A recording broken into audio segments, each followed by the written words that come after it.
ደስ የሚያሳይ ነገር ልንገራችሁ።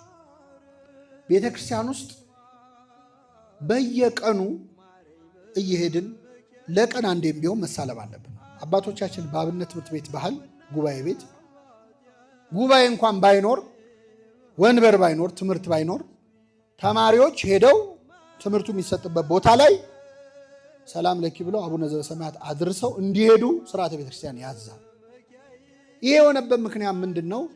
መንፈስ ቅዱስ ላመኑና ለተጠመቁ ክርስቲያኖች በየ40 ቀኑ ጸጋ ይጨምራል። መቼ አይታወቅም። እየሰማችሁ እኔ እውነት ነው የምነግራችሁ። አብረን አድገን የሆነ ጊዜ ድምፅ የሌለው ድምፅ ኖሮት አይቻልም።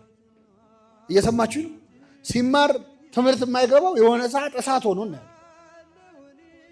ምን ሆኖ ነው የሚያስብል ለውጥ ይታያል። የሆነ ጊዜ የሆነ ሰው ድክመት ተቀይሮ በኃይል ተተክቶ።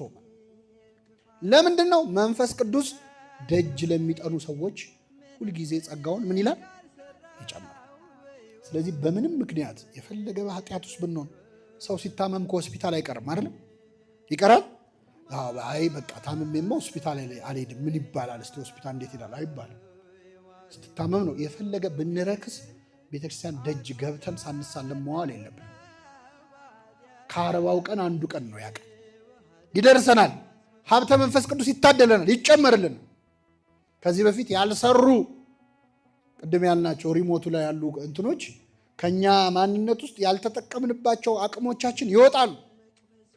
ጸጋ መንፈስ ቅዱስ ይጨመራል። ዕለት ዕለት በቤቴ መግቢያ የሚተጋ